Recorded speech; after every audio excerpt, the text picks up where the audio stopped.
No, but one of the things that's very true that we've seen already is that Joseph takes his place of being the leader of the family in which the Savior of the world has been born.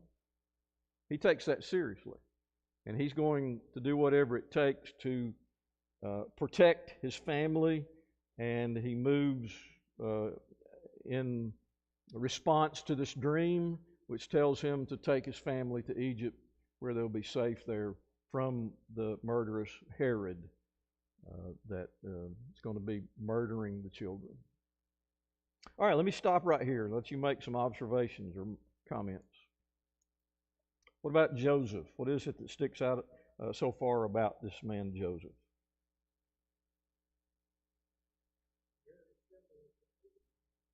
Isn't it?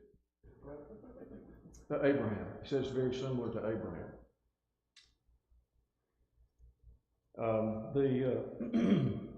The unknown and the response to the call of God seem to be very much in play throughout the dealing of man with God.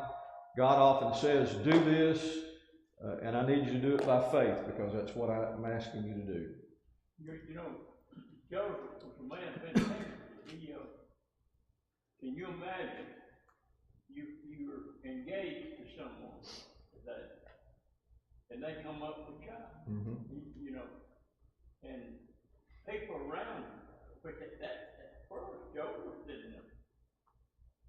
But he had the outside influence that put a lot of pressure on him. Embarrassing. Sure. And keep married, and to marry, you know, and be pregnant with God too. That's a pretty good story, right? Yeah, it is. It takes a lot of faith, doesn't it? Yeah. So that tells us a lot about him. Yes, Mari's mentioning the fact that he was a man of integrity, and I think that shows a lot of faith as well. We've seen other individuals in the Bible that would question God, even though when you requested, even Moses and other people. But we don't see Joseph at all questioning God in these dreams about why this happened, etc. But you know, he doesn't question God, he just takes the obeys God. It's a good observation. Nelson's comment is that in the Bible we see a lot of people question God when he gives commands, or we have a lot of examples like Moses and others who question. Joseph didn't do that. He didn't question. He just obeyed. Very straightforward. As most Jews at this time too, he was well read in the scriptures and knew what Emmanuel meant. He knew those terms. He knew that scripture from Isaiah. Probably, I'm just assuming that he probably knew that. And he was just following whatever the scriptures had told him. That's an interesting thought. John's comment is that as a Jew in the first century, probably was very well read in the Old Testament. And so Joseph knew about the coming Messiah. He was probably well versed in a lot of the specifics of the coming Messiah.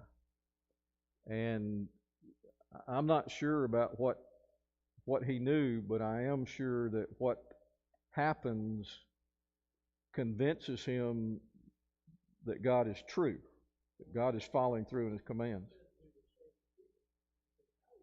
Right. Yeah. So whatever his understanding was, he still, and he may have had the right understanding, as many Jews did. It was just it seemed that a lot of them didn't have the right understanding of who that Messiah would be. Okay, so we have him born, saved from the murderous Herod. He's safe in Egypt and ultimately returning to Nazareth. So Joseph is caring for his household. And one of the ways that Joseph cares for his household is by being an industrious worker. So what was his work? What did he do? He was a carpenter. You read that in Matthew 13:55. It doesn't say in the context, it doesn't say that, well, we'll just read it, Matthew 13, 55. In the context, notice, they're questioning about Jesus. He's being rejected, and their statement is not this the carpenter's son? So see, that's not talking about Joseph. It's in the context of talking about Jesus, and he is the carpenter's son. So that tells us that Joseph was well known to be a carpenter in that time. At that time in the life of Jesus, Joseph was known to be a carpenter. Now look at Mark chapter 6, verse 3. Mark chapter 6, verse 3 describes Jesus as a carpenter. What's the conclusion you come to? You put those two verses together. Yeah, Joseph taught him to be a carpenter. Somebody read Mark 6:3. Say it again. Yeah, yeah. Mark 6:3. Somebody.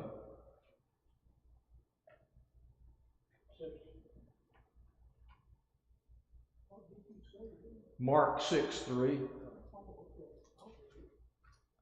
Is this not the carpenter, the son of Mary, brother of James, Joseph, Judas, and Simon? And are not his sisters here with us?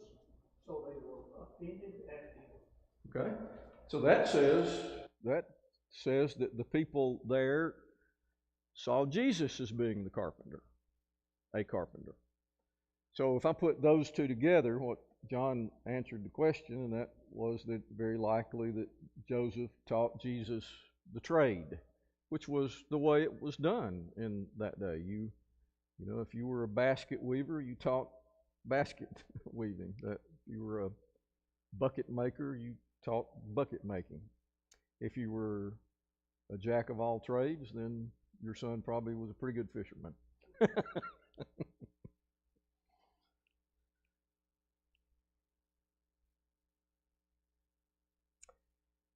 In Luke chapter 2, let's go back over to Luke chapter 2. As I said, we've got to look at several passages in different Gospels to get a full account. But in Luke 2, somebody read 51 and 52. Luke 2, 51 and 52.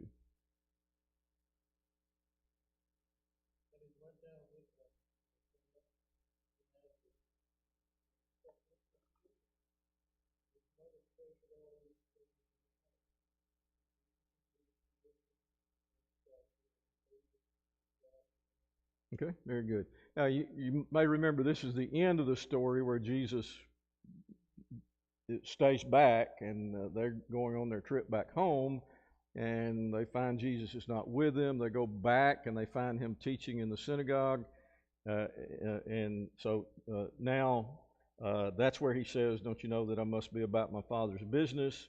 They didn't quite understand what was being said there, but the thing that I wanted to bring out is that Joseph, along with Mary, were concerned about Jesus and did whatever it was going to take to care for him, to take care of him. He was not of age to be able to travel from Jerusalem back to Nazareth by himself. He's a lost boy, so we're going to go back and we're going to find him. So they do that. They go back to Jerusalem. They find him. That's when he tells them, "I must be about my Father's business." They didn't understand that. And he begins to grow in wisdom, stature, and favor with God and man, verse 52. We're very well aware of that verse. And by the way, we don't know hardly anything about Jesus from that time until the time when he begins his ministry at about age 30. Not much that we know. So somebody asked me one time, "What did he do?" I said, "Well, I guess he was a carpenter." That's Sure.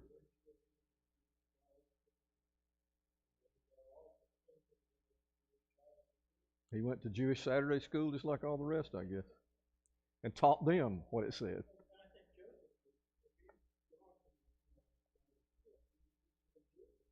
Yes.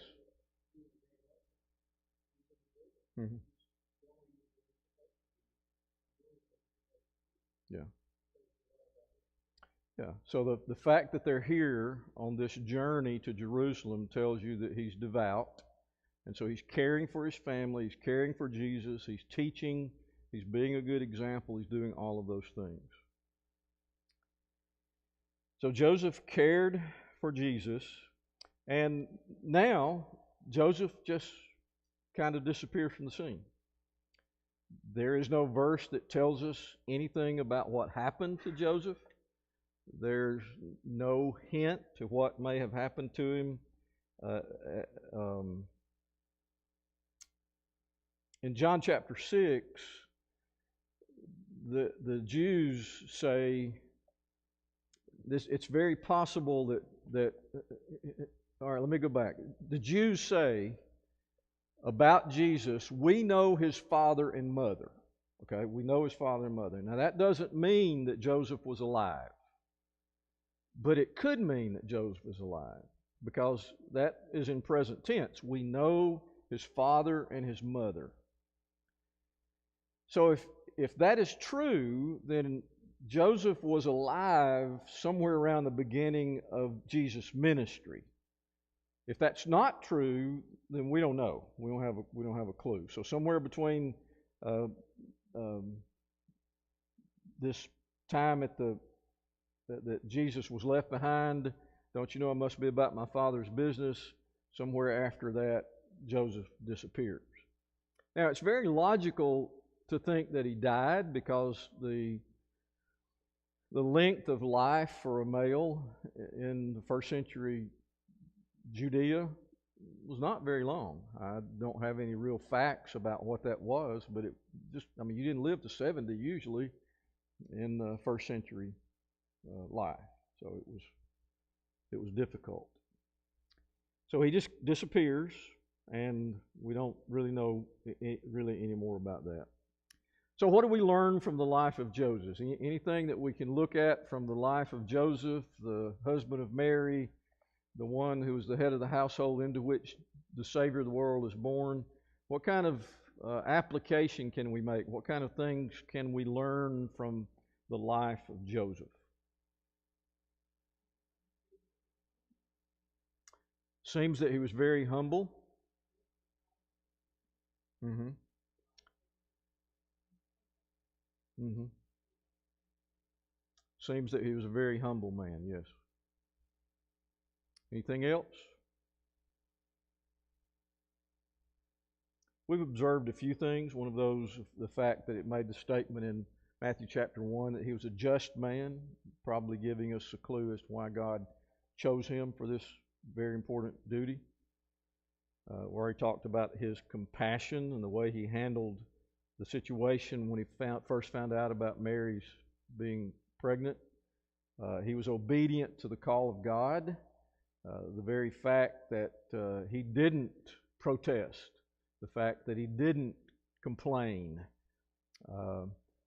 that says a lot about Joseph, the husband of Mary. Anything else?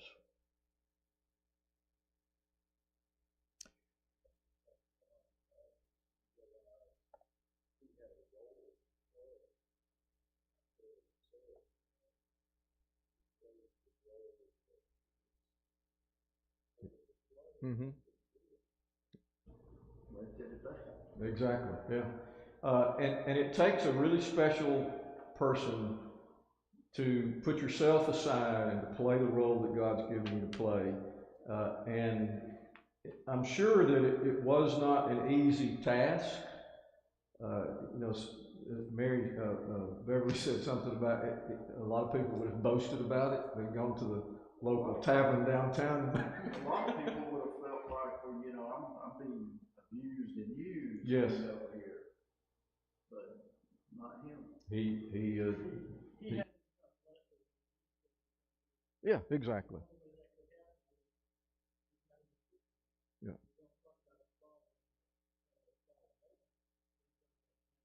hmm Yeah. Yeah, great observation. The fact that he had to become less, Jesus was the focal point, and that was what was most important.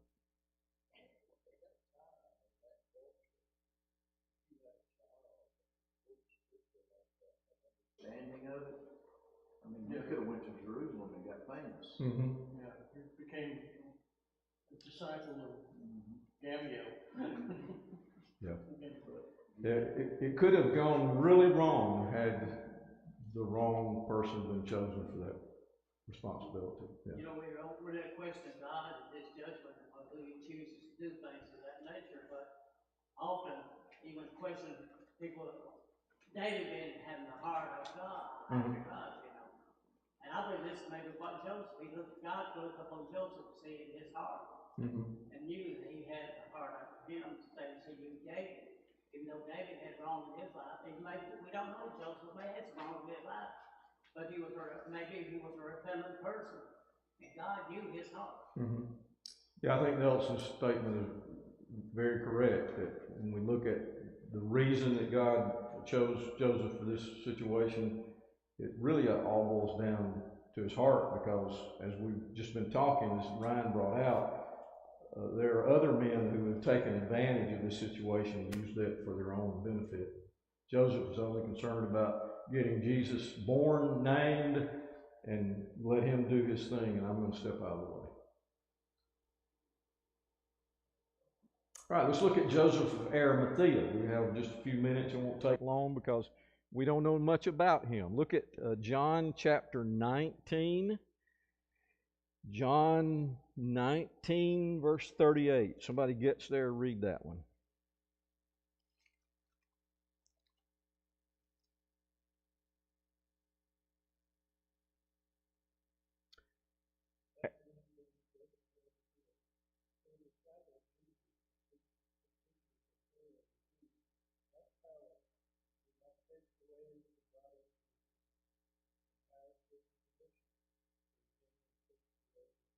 Okay, so the first part of that says that Joseph was a disciple of Jesus, but he was a secret disciple for fear of the Jews. All right, that's the first thing we know about him from John 19:38. He was a disciple of Jesus, but was a secret disciple because he feared the Jews.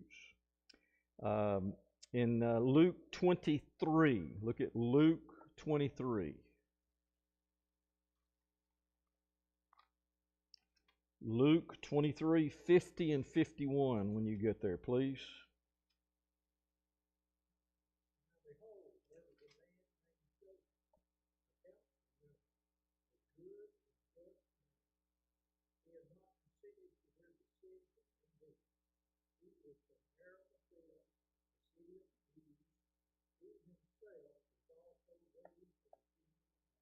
Whew, those are power packed. I'm not sure we got enough time to break all that down, but we find out that he was a member of the council, the Sanhedrin, right? Likely a Sadducee. He was let's see, what? Probably, yes, wealthy.